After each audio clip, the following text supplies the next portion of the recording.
And Hello. actually, we have both a lot in common. Nice to meet you. Nice to meet you as well. So Dario is going to talk a little bit about his company later, but just, for now, he's in the business of health science, and Excellent. Plexus Health Science is just one of his companies. If I were to say it, you say it, Dario, in one sentence, what is Plexus Health Science? Can you say that? In one sentence, is a company that provides high-powered UVC sterilization lights at a fraction of the cost. That's it. We just wanted to make them affordable enough. And we haven't always been in this business. This is a business that came out of the lockdown. Plexus is actually another company we own that is in the PoE lighting control systems. And one of our engineers, I was telling the story earlier, that one of our engineers steered our attention to UV lighting early on during the lockdown. And being that we had a little time on our hands back then, we went on and we designed the unit. We wanted to make something that was portable, affordable, because the other things we saw online was usually dedicated to hospital buildings and medical offices and labs and all that. But the equipment was super expensive. So we decided to make something that will be effective, efficient, and affordable. Dario, that's a great idea, because often we always joke that if you say it's healthcare grade, you can charge 50% more for any common piece of equipment. Well, that's why if you go to a hospital and they give you an aspirin, it costs you $400. That's right. Sad but true, yeah. That'd be true. I see our chairman, Gary Pyatt, has logged on. Good afternoon, everybody. How are you today? Hello, Gary. Hello. Afternoon. All right. Hello. They're coming in. See, 12 o'clock sharp, they come in. All righty. And I know we've got some hard deadlines with Dario having to leave and Peter having to leave and us leaving too. So we may start like even 2 minutes early, and we'll just let them in as they come in. Right, Michael? Yes. Okay. All right. Who else is joining us? Casey Reed, Joe DiMaggio. Hello, Casey. Hi, Elaine. How are you? Hi, fine. How are you? Good. Good. Nice to always see you and have You too. participate. Yeah, we need to get back to doing something with Joe DiMaggio. We were talking about it. So yeah, we'll do it. Okay. All righty. And Rebecca Reiner. Good morning, Rebecca. I hear Rebecca. All right. Good morning, everybody. Good morning, my Rebecca. How are you? Good. Good. All righty. We're at 12:01. Gary, if you're ready to start, we can start it off just a little bit early. I'm ready whenever you are. I'm just following. The agenda. Hold on one second. I am just following your agenda. You tell me when you're ready to go. All righty. I think we can start, right? Dario's here and Peter is here. And I know everybody, those two have to leave, are on hard stops. So let's start a few minutes early. Go right ahead, Gary. All right. So if you're welcome again, thank you, everybody.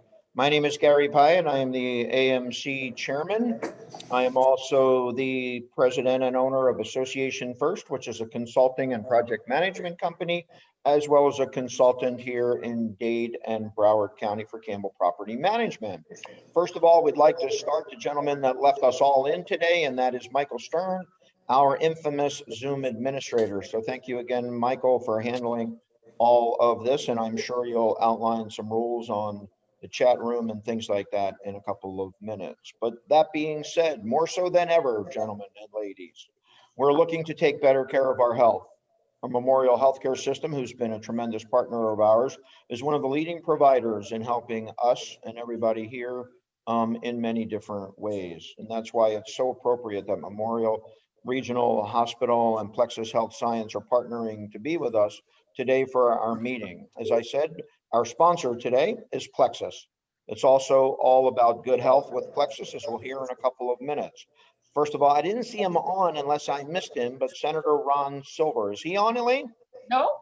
I didn't see him on, but thank you. Even though our senator, and again, a great partner of ours for years and years and years, Ron Silver, we'd like to thank Ron, even though he's not here, but let everybody know, thank him for connecting us to Plexus Health. So that being said, to keep the program moving, which we're all willing to do, I'm delighted to introduce Daria Gristina, Chairman and CEO of CPL Group USA. Dario, it's all yours.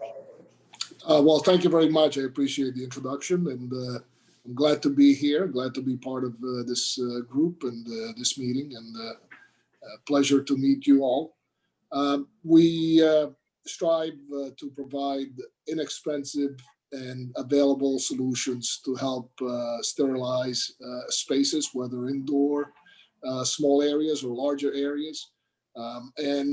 We have probably one of the lowest cost units on the market that has been proven and has been tested by an independent labs to ensure that it is effective. Our unit is being deployed now in several large commercial buildings, both in New York, Washington, D.C., and San Francisco. And we're looking to expand our reach and be able to provide another safety guard to clients that use our product. So from restaurants to hospitals to nail salons, schools, etc. We're very happy to be able to provide this product at a very reasonable price compared to others anyways. And we stand behind our product, and we have additional features and additional product line that we are in the process of putting through the pipeline. So with that, I thank you. Anybody has any questions, you can email me directly and or give me a call. I'm sure that Elaine has provided everybody with my contact information. Plus, I think it's in the background thing that I have right now, so you can all see it. Thank you very much. All right. And now I think it's your turn to introduce Mr. Peter Powers. Yes. My turn? Your turn. You're on. Oh, well, Peter. Right we met a few minutes ago, but it is my pleasure to introduce Peter Powers, the CEO of the Memorial Hospital. Peter, take it away. Thank you, Dario. Great job. And thank you all to the Aventura Marketing Council for having me today. Memorial's really proud of our longstanding relationship with the Aventura community. So just a little bit quick about me. I grew up in the family business of healthcare, but everyone in my family is either doctors or nurses. And so, as my dad would often like to joke, who was a doctor, I wasn't smart enough to be a doctor or a nurse, so I decided to run hospitals instead. But I grew up in the Midwest. I grew up in a place called Muncie, Indiana. It's a very, very, very different place than here. Muncie is one of those places that's a great place to be from, but it's kind of affectionately referred to as the armpit in the Midwest. It's, a typical Rust Belt town, but great Midwestern values. I'm very happy to have a great wife and 2 kids that keep me really busy. One of the things that I have found in my career that always keeps me going is having a lot of hobbies outside of work. And so, as my wife likes to say, I'm a retired triathlete, but I've recently taken the very humbling journey into Brazilian Jiu-Jitsu. And so rolling around with 20-year-olds that have a lot more energy and strength than me has been a fairly humbling experience, but it's also been a lot of fun. It kind of keeps me going. So that exercise thing has always been something that I've thought, in the business of health and wellness, we've got to lead by example. And so it's something that's always kept me fresh and energetic in a pretty demanding job. And so I came here in the middle of March from Colorado. And to be perfectly honest,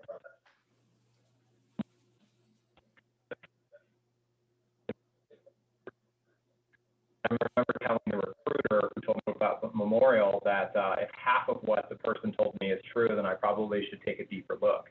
And so that's kind of exactly what happened. I got to know Memorial and this community quite a bit over 5 months. And I saw a lot of really unique things that made me realize that this was the right move for my family and I at this time.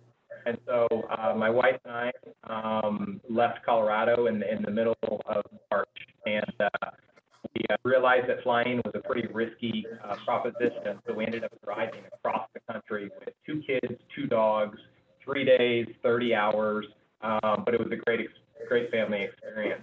But actually ended up at Memorial about a week earlier than I was supposed to.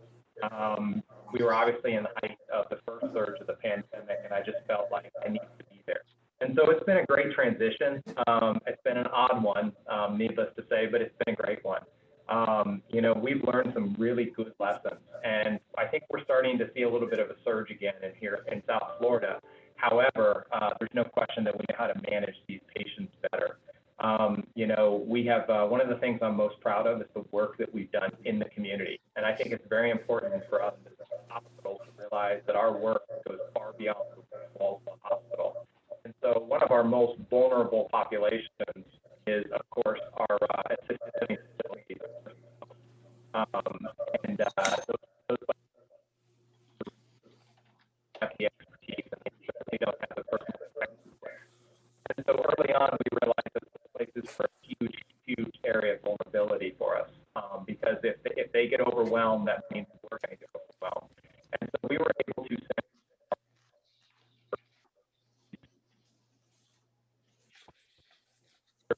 Peter, I'm sorry, we can't hear you. We're having a problem with your microphone. It's very, very staticky, and I don't know if there's anything you can do at this point, but we don't want to miss what you're saying, of course. Is that any better? Yes. Yes. Okay. Oh, okay. I'm just going to stand closer to it then. All right. But one of the things I was saying was how proud we were of the work that we've done in the nursing home community. And so we were able to send our facilities people into these nursing homes, show them how to make their air pressure negative in their rooms to reduce the risk of airborne transmission. We're able to install hand sanitizer stations. We're able to work with their caregivers on how to protect themselves and how to protect the residents. And I think that work, by and large, helped us avoid a lot of crises that could have happened. So we're really, really proud of that. You know, one of the hardest things for us is we've had a very strict no visitor policy during this, and you cannot imagine how hard it is to tell patients and families that they cannot have their loved ones visit them. However, you know, we are trusted with the health of the community and our patients, and that comes first and foremost. And so the risk of allowing outside people in that could be positive is just too great. And so it's been a really, really difficult thing to do, but we believe firmly it's been the right thing to do. And so it's something we're going to have to do for the foreseeable future. I must say I'm a little bit nervous about what we're starting to see in the community, but I'm also optimistic because I think we've learned better how to treat this pandemic. The other thing is Memorial was chosen by the state to be one of a handful of hospitals in the state to receive early shipments of the Pfizer COVID vaccine. And so these vaccines are going to be exclusively for frontline healthcare workers. And so we don't even know how many we're going to get yet. They have told us to be ready to receive them as early as the end of next week. But we are putting plans together to vaccinate our most vulnerable or our most susceptible populations first. So imagine emergency room workers, some of the doctors that are on the front line. So we're going to have to prioritize those because we don't know how many we're going to get. But just having the insurance of knowing that if our people get vaccinated, we don't have to worry about large numbers of people being out sick is a huge relief for us. So we're very excited about that. We're also very optimistic that the rest of the community will start receiving vaccines in short order. As many of you are probably aware, we have received a lot of good news this week with not just the Pfizer vaccine being very effective, but then also a second vaccine from Moderna that is like 95% effective. So we're very, very optimistic about where we're going with that. You know, the last thing I would leave you with is one of my favorite parts about the job is getting involved in the community. It's kind of our duty to be leaders in the community. And so even though meeting you all virtually is strange and not the way I would prefer to do it, I'm excited to get out in the community and honored to speak to a group like this. And so that wraps it up for me. I have the distinct pleasure of telling you about a few special programs we have here at the Memorial System. First is our pet therapy program. and then our music therapy program, and then also talking about integrative medicine and stress relief, meditation and breathing techniques. You know, again, if COVID's taught us one thing, it is the value of having, maintaining our health that hopefully makes us less susceptible. So to turn it over, I am especially happy to introduce Freedom, the service dog.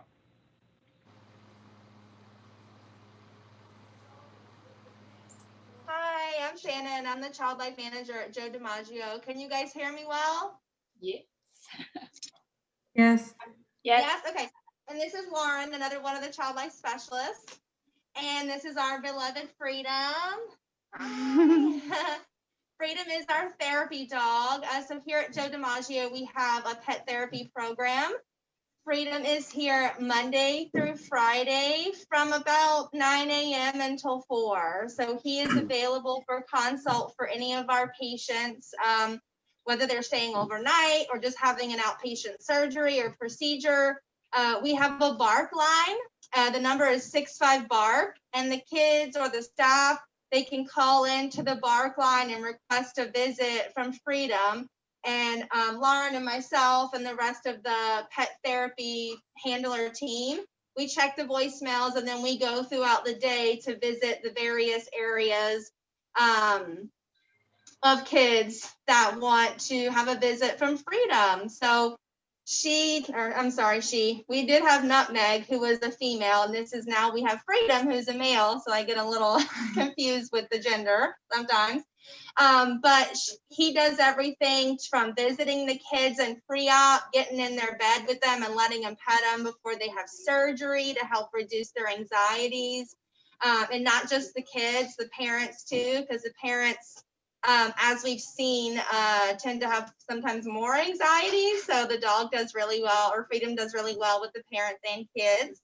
He visits kids that are staying overnight, that are maybe missing their dog from home, or just need a little bit of motivation to get out of their bed, to walk around the unit.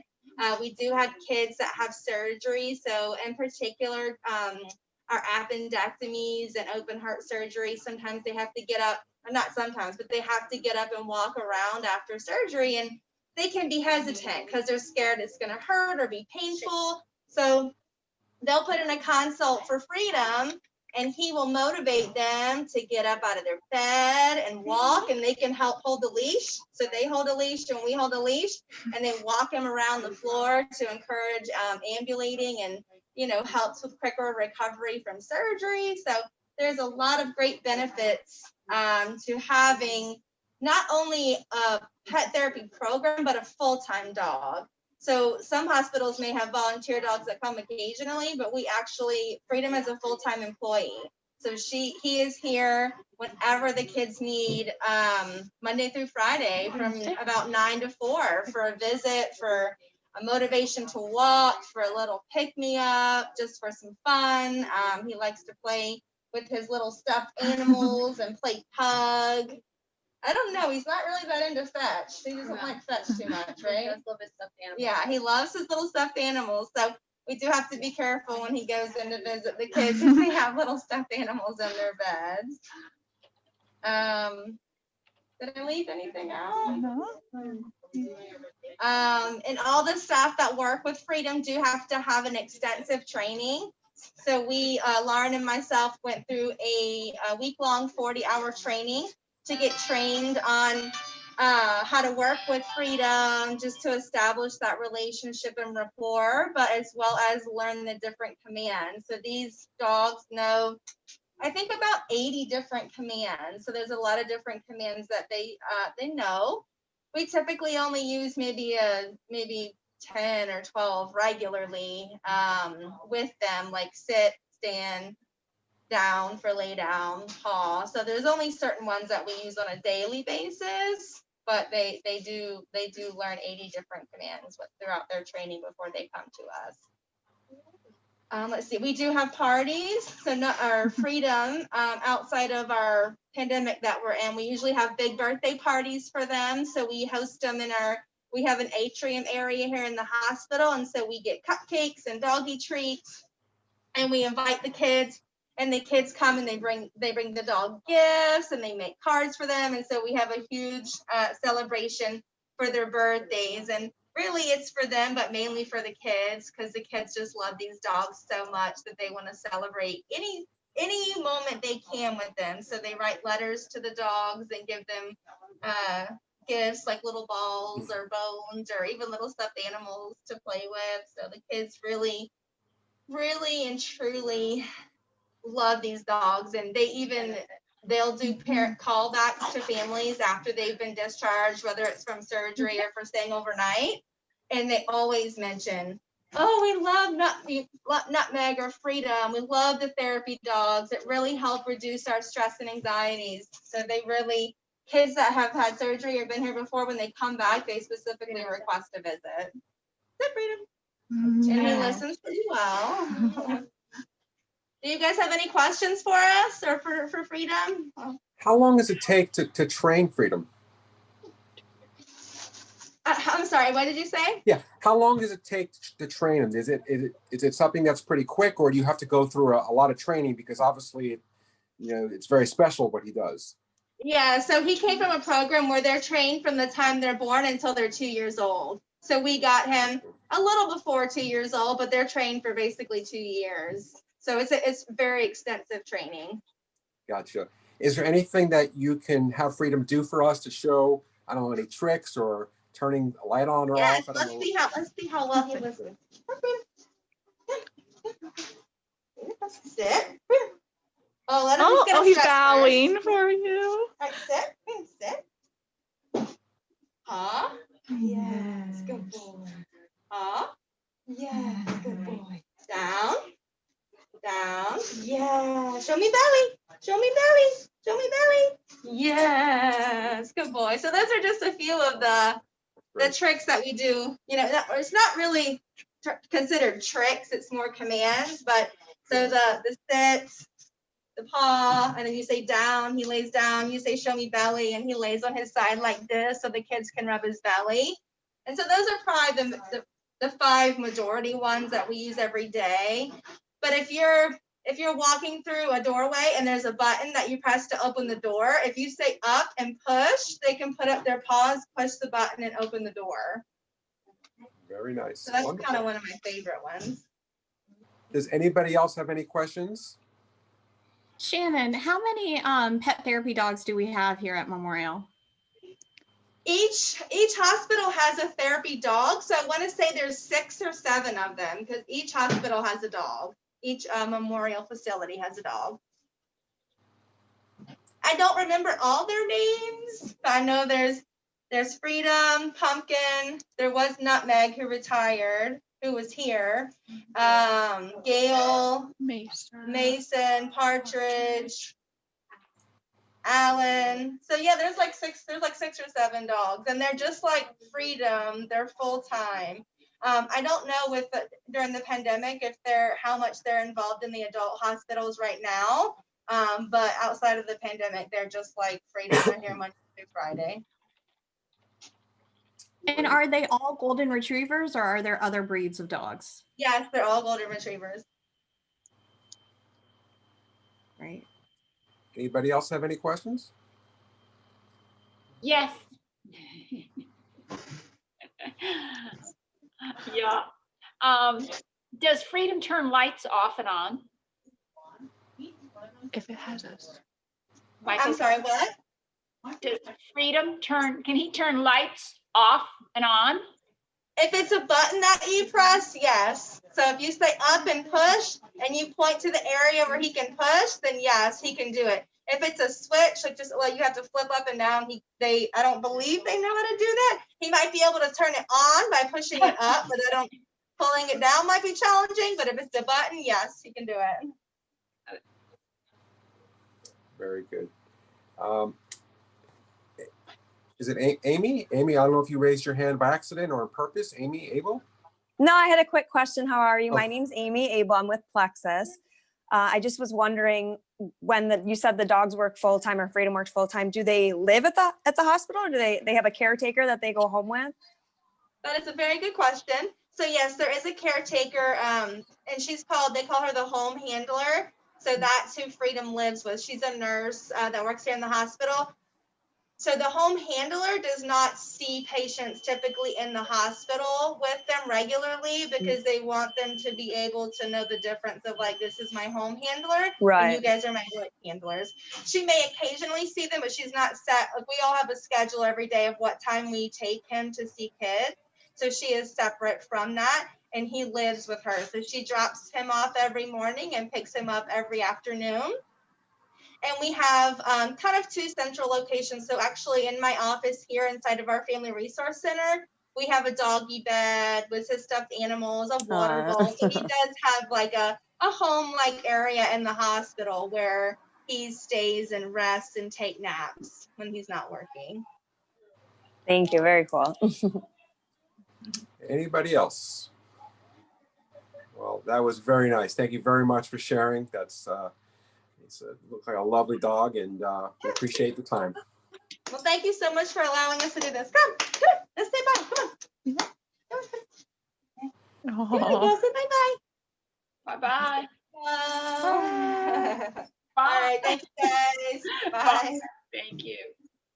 Elaine, I'm going to go show the video. Absolutely. I know you had All a right. quick window that Okay. you're on.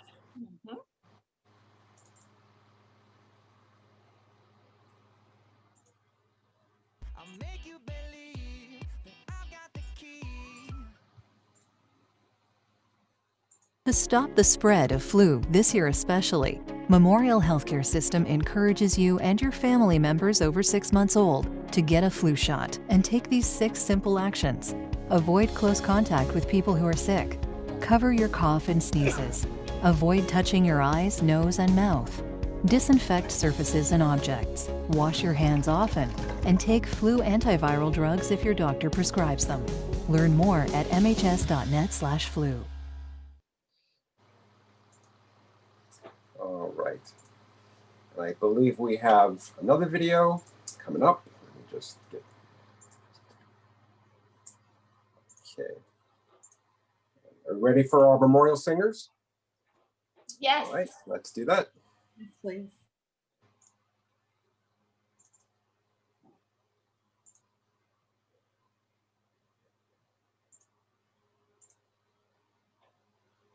Oh, say can you see by the dawn's early light what so proudly we hailed. This is the Memorial Singers. The Memorial Singers are a choir for stroke survivors.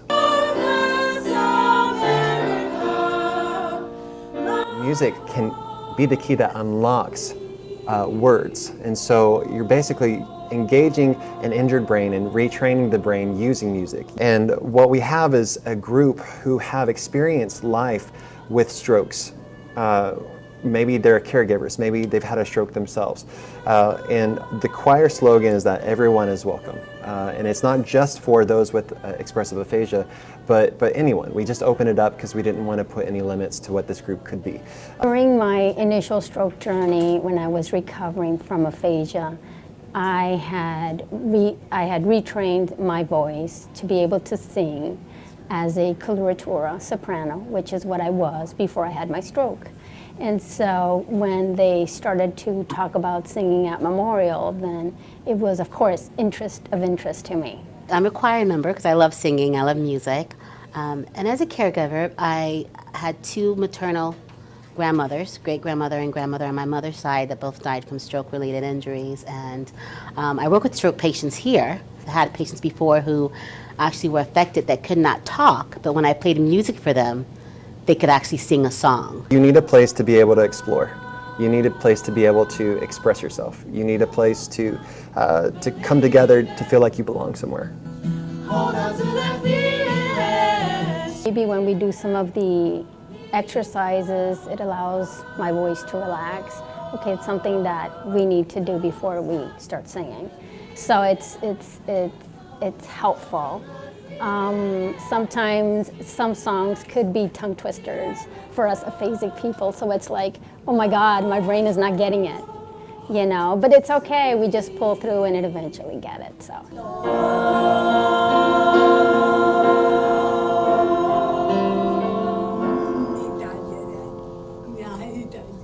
Did it. Awesome job, guys. Some great programs at Memorial Hospital. All right. And we believe- now have Nina Guerrero, who is actually a music therapist at Joe DiMaggio. And so we just wanted Nina to go ahead and just say a few words for our Memorial Singers. The video you saw before is actually at our Memorial South location, which is our rehab hospital, and the Nina's with Joe DiMaggio. Go ahead, Nina. Hi, everyone. So yes, I am a music therapist at Joe DiMaggio Children's Hospital, part of the music therapy team here. We're one of two. We have another music therapist, and we cover a large range of all of the units around here. So like Trent, who you saw in the video, he works with the patients over in the rehab facility. We work with a wide range of patients here, anywhere from NICU babies and preemies all the way to children who are here in the cardiac unit getting a heart transplant, hematology oncology patients, people who are coming in for outpatient procedures. It really runs the whole gambit. So what we do with them, similarly to how Trent uses music, as you saw in the video, to help people who have experienced strokes, to improve their quality of life and to continue reaching their goals. We work on the goals that our kiddos have here. So a lot of the times we work a lot on pain management, anxiety when they have procedures. We also work with the families as well, especially in the NICU. We do a lot of parent-infant bonding and feeding for mother babies. And the wonderful thing about music therapy is because it is so universal and everyone has some sort of connection to it, it really can work for a wide range of diagnoses. And so here we see a lot of improvement in our patients when we work with them who may have been terrified to get that IV stick or that port access. Once we come in and we're able to engage them with a couple of instruments or be able to sing to them and kind of get them to a place where they're more relaxed, their whole composure changes, which is wonderful. So just speaking a little bit about that, that's been a great honor for me and also for the other music therapists here to be able to work with the patients and families in that way. Great, thank you. And we actually also have Fatima Silva, who is a patient who is a part of the Memorial Singers, and we wanted to definitely introduce her and have her speak for a minute.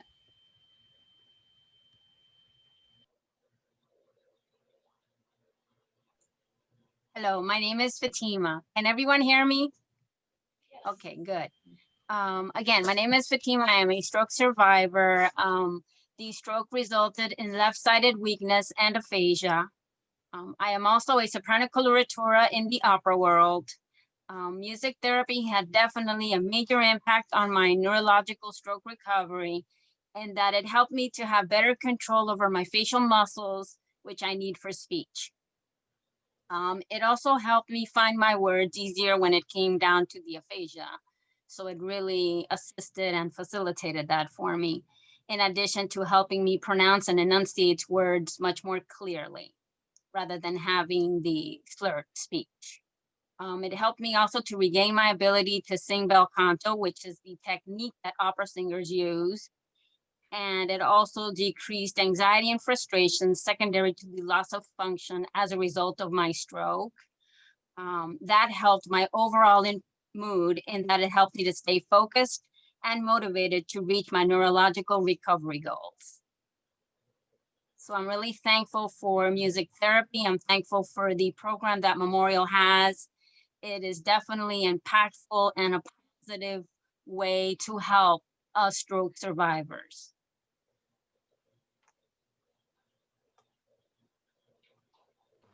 Great, thank you so much, Fatima. We appreciate it. Does anyone have any questions for Nina or Fatima at this time?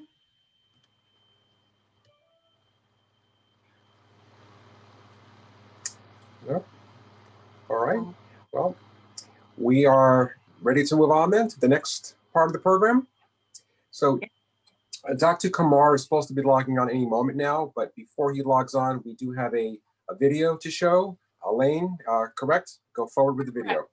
Okay, this is a video from Dr. Kumar, and hopefully by the time the video is over, he will be on to answer any questions. So enjoy.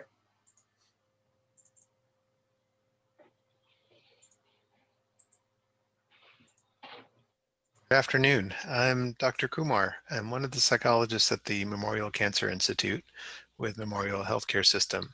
I've been at Memorial about 10 years, pushing 11 years now very shortly. And my role at the Cancer Center at Memorial is to help patients who are going through cancer treatment, their caregivers, in the hospital, outside of the hospital, really managing and helping navigate through the labyrinth of emotions, mental states that occur after a diagnosis such as cancer, which can be quite challenging. I've been doing this work for about 20 years, so I'd like to think I've learned a thing or two about stress and working with stress. And of course, in addition to my personal experience, I also do like to go into the research and figure out exactly what's being learned in scientific ways about how to manage stress.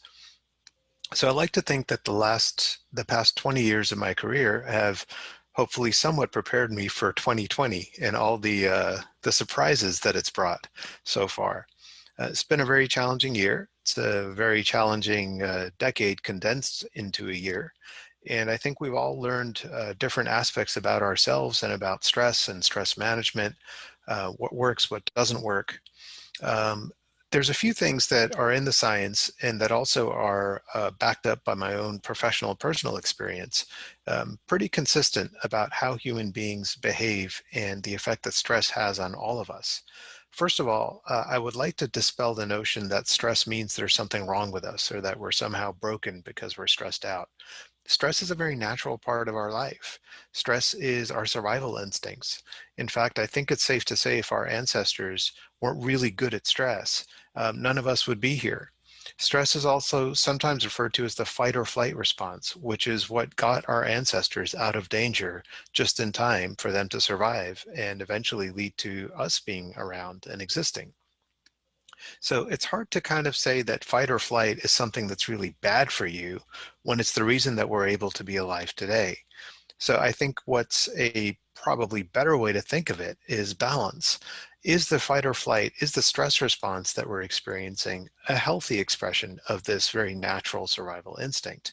The answer is that oftentimes it's not. There are some threats to our survival that we do experience, but for the most part, when I hear about people talking about stress and how to manage stress, they're not really immediate threats to survival as much as they are kind of long-winded, uncertain, unknown future type of stressors. Or maybe it's that 3 a.m. wake up in the middle of the night and start replaying a conversation that you had with somebody that, you know, if you could have just said the right thing, you could have, you know, shown them or something like that. Typically what ruins our day, so to speak, are not things that are going to challenge our very existential sense of security. They're usually hassles, but we bring to those hassles, we bring to those stressors, be it traffic or multitasking pressures or, you know, another Zoom meeting that's been called. We usually bring to those relatively minor stressors the full force of thousands, millions of years of evolutionary fight or flight response. This isn't good. This isn't accurate, and it's not healthy. What the science tells us is that an out of control stress response that is on a lot of the time, far more than it needs to be, without healthy expressions or outlets for balancing and really metabolizing, neutralizing those stressors, it's not good for our hearts, it's not good for our kidneys, it's not good for our immune system. But most importantly, it just doesn't feel good. So I think part of what we need to challenge ourselves with, especially this year of all years, is how do we find the ability to feel good, whatever that might be this year, whatever that might be within the context of everything that we're experiencing in our lives. How do we challenge ourselves to feel good? If not good, how to feel just a little bit better? I think one of the challenges that we face is that many of us, when we get stressed out, when we get anxious, when we get depressed, we do what we in psychology call all or nothing thinking. That if everything is not okay, then we're not going to feel okay. And what happens is that we wind up missing the kind of little things that might make such a big difference for us. We live in South Florida. If you're driving around sunset, you know, the sunsets that we have here sometimes are exceptionally beautiful. We're really lucky to have them. But time and again, what I see is that we're so busy in our own minds that we tend to kind of miss out on them. Even sometimes when I'm going for a walk and there's a beautiful sight, you know, one of these trees that grows around here, the banyan trees or ficus trees, or there's birds singing. A lot of times I'm noticing that people are looking at their phones and they're walking and, you know, missing any opportunity for resetting the stress response. So oftentimes what happens, I think, this is also natural, we get caught up in the momentum of our lives. And the momentum of our lives tend to be stressful. We have a lot to do. There's a lot of multitasking going on. There's uncertainty about the future. There's this thing and that thing. And, you know, you don't need me to tell you, you already know what's stressing you out. So one thing that I do like to remind people, and I really urge all of you to remember, stress doesn't make an appointment. It just shows up. It barges in on our day. Oh, look, it's 10 o'clock. You busy now? Good. I'm going to sit down on your desk and talk to you for a while you try to do other stuff. That's how stress behaves. The counterbalance, stress management, healthy stress coping, unfortunately, that's something we really do have to be very deliberate about. It doesn't oftentimes burst into the door saying, hey, healthy coping's here, everybody can relax now. It's not going to happen. We have to take the time and find ways to manage and balance our lives with all the stressors that they carry and all the uncertainty that the future can bring. We have to find the time and find the ability to navigate a little space of relaxation, of stress management, of even just feeling just a little bit better. That's good enough. Not everything has to be perfect or exactly perfect. A little bit is good enough. The fastest way I know how to do this is what's called breath awareness. Doing these little breathing techniques that are gated, they're structured, they really diffuse the stress response very quickly. The fastest one I know of is what's called 4-7-8 breathing. Very easy to remember, 4-7-8. Inhale for a count of 4, hold it for a count of 7, exhale for a count of 8. Don't worry right now about breathing in through your nose or out through the mouth, although that's desired. What's really important is getting the awareness of the breath, getting your mind and your breath to be linked up. We know from the science and functional MRI scans that when we do this, we really separate our ruminative inner dialogue, which drives so much of our stress response. We separate that in our brain out into something else, and our brain is more aware of the body. And it finds that to be very soothing. So when we're doing this deliberate 4-7-8 breathing, we're actually neutralizing some of the effects of stress on the brain. So let's do a few of these together. I'm going to count them out, and I'll use my fingers as a guide, and we'll do a few of these breaths together, and you'll feel so much better so fast. So first we're going to inhale for a count of 4, hold it for a count of 7, exhale for a count of 8.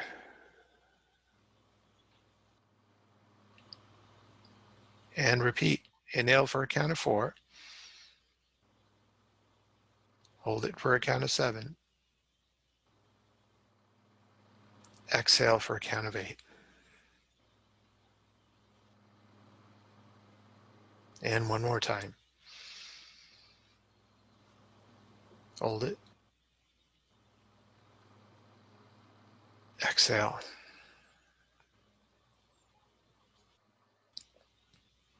That's just 3 breaths. By now, most people are feeling a little bit better, myself included. Imagine doing this for 5 minutes every day. It doesn't take very long, and it's a complete reset. Very efficient, built into the body, very portable, and it's free. You can do this anytime, anywhere. You can do it in the middle of the night when you're having trouble sleeping. You can do it if you've been watching the news too much. You can do it when you're sitting in traffic. It's very easy to do. You just have to take the time to do it, because you're worth taking care of. It's 2020. We all deserve to do something a little bit special, a little bit healthy. Thank you.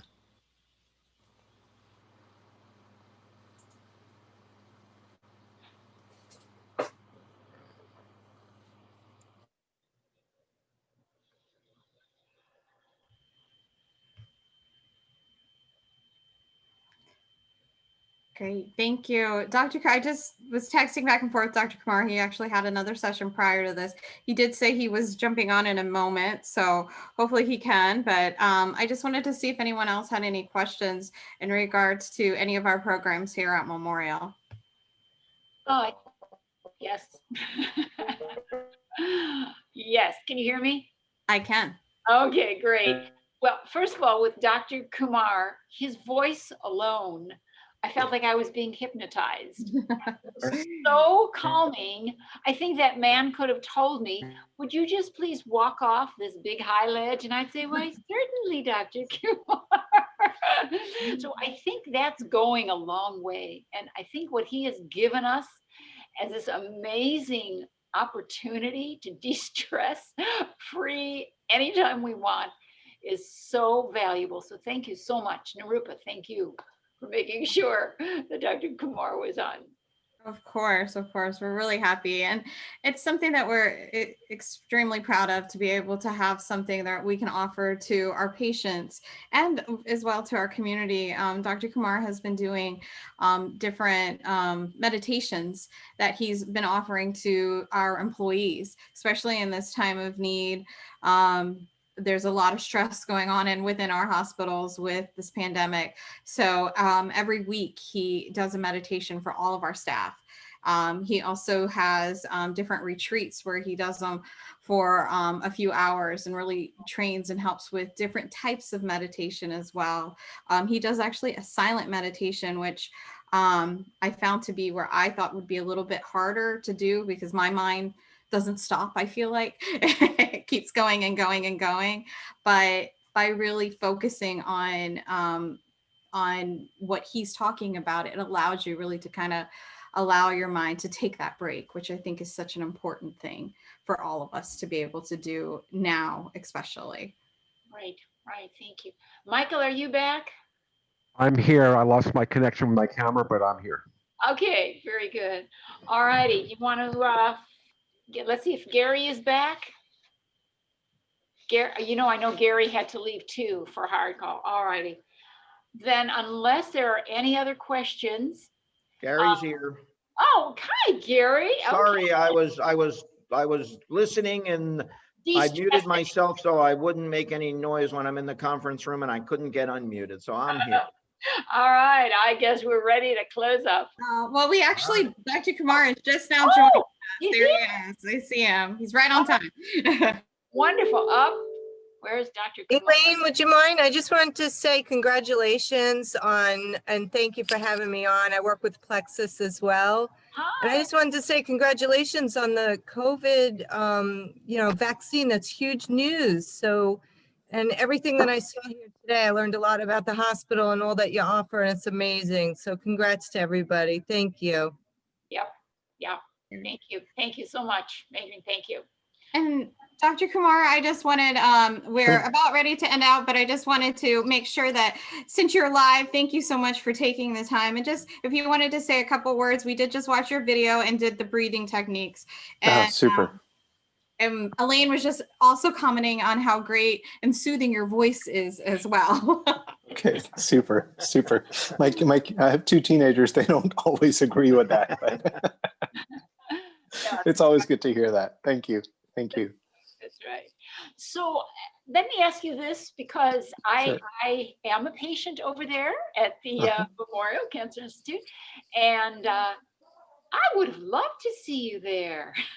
Oh, sure. Talk to your oncologist and they'll kind of get the wheels in motion, and we go through insurance and all that good stuff. But yeah, we're here to help. That's what we do. So That's what we do. You're based there at that hospital? In Hollywood and in Pembroke Pines. Yes. Got it. Yeah. Okay. Thank you very much. And Dr. Kumar, could you just kind of maybe explain exactly what integrative medicine, maybe a little just overview of integrative medicine? Because we know you work with cancer patients, but what all do you guys do? Because it is a unique system. Yeah, so I'm part of the Cancer Institute, and integrative medicine is an independent department at Memorial. And what their focus is I guess you would say outside the box medicine.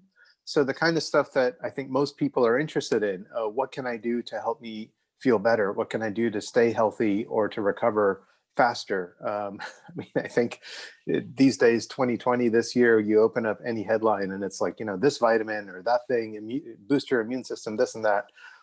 There's a lot of garbage out there. And what integrative medicine tries to do is help set people on an evidence-based path towards wellness that is not necessarily about fixing disease as much as it is it's facilitating wellness. So what kind of herbs are helpful? There's an acupuncturist there. There's massage therapy. Dr. Mehta sees all the patients for the first time in his team of nurse practitioners. What are the kinds of lifestyle changes, dietary changes, nutrition and supplements, all those kinds of things that I think most of us are getting more and more interested in every year. It's a multi-billion-dollar industry, but a lot of it is based on things that aren't really very good for you or unproven and extremely expensive. So what we try to do in integrative medicine at Memorial is have people have that kind of holistic care integrated into their medical care so that they're not doing stuff that can actually maybe doing harm. Because a lot of these herbs and supplements can actually be harmful if they're misused along with other medications. And some of them are not only not helpful, but they can actually be destructive depending on your own health history and how your body functions and how it will react to these kinds of things. So that's a big part of what integrative medicine does, really help people to be well, but in an evidence-based way that they won't be wasting their money and more importantly, won't be damaging their health. So important. So important now. Thank you. Yeah. Thank you Sure, very much. sure. You're Yeah. welcome. You're welcome.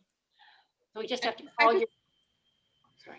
I was just going to say, I just have one more thing. I know that you also, I know Dr. Mehta has also spoken about sleep therapy. And there's something also, I know I myself am struggling, and I know a lot of people within this pandemic, sleeping has been more of a luxury. So that's something that you guys also work with within integrative medicine.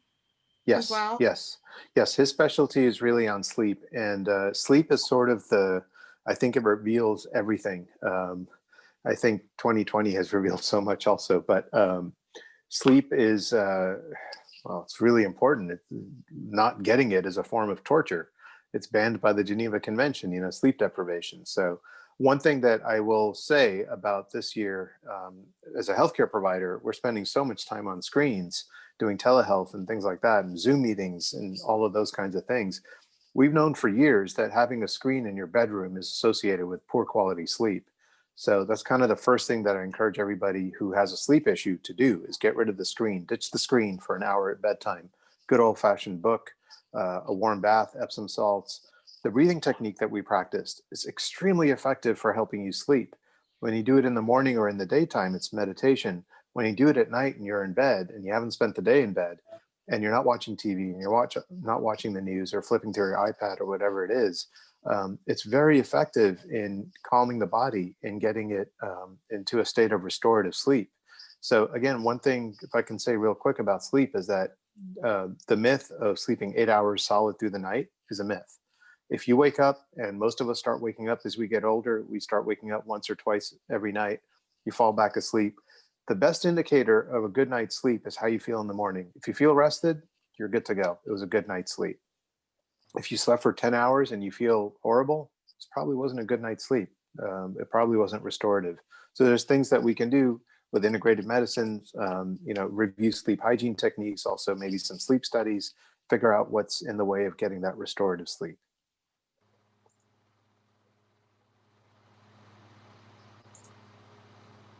Fantastic. Okay. Thank right. you so much. You're very Elaine, welcome. I'll let you kind of close it out. I know we're kind of cutting close on time, but I'm so glad that you were able to join us, Dr. Kumar. It's super important, It's all a of the pleasure. information that you're providing us, especially now during this unprecedented time that we're living in. Oh yeah, yeah. So thank you all very Thank much. you very much. Great information, in particular on the integrative medicine. That's where everybody seems to be going nowadays, right? Yep. Thank you. Thank you to Plexus. I feel like I crashed the party here, but it was wonderful. Thank you. No, we'll be talking. We'll be talking. All right. All right.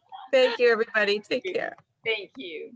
I think, Gary, you're up now. All right. If we're good with everybody, again, thank you, Dr. Kumar, and the Memorial Singers, Freedom and Shannon. I particularly enjoyed the, I'm an animal lover. So thank you to that live presentation, if you will. Thank you to Ndarapa from Memorial for coordinating everyone. Thank you to Memorial for sponsoring along with Plexus. Thank you very much, Plexus, for being our sponsor, one of our sponsors today for this program. Lastly, thank you to Michael Stern for enduring another program, adding another number to the list during this Zoom and programs that we have. And it is 12:53. We were right on time. Thank you on behalf of the Chamber of Commerce and Elaine and all of the staff here that do a tremendous job during all of this rough time and everything that we're doing. Do we have anything besides the beginning of next week, Elaine? Because I was gonna, as long as I'm on this program, I'm going to be out of town, but I wanted to wish everybody a happy Thanksgiving holiday. Do we have anything between now and then except for Monday morning? Oh, we absolutely do. On, let's see, we have, before Thanksgiving, we have the Speed Biz on Monday morning, right? And then on Tuesday at 12 noon, we have Florida Senator Lauren Book. Oh, okay. Has made worldwide waves about her main issue, which is preventing childhood molestation. Correct. Absolutely. All right. She's an amazing. So everybody pay attention to your emails. Those are our Chamber of Commerce upcoming programs between now and the Thanksgiving holiday. And wherever you are, whatever you're doing, please be safe. Please wear your mask. And please be good and thankful, everybody. We appreciate everybody taking the time today to join our program.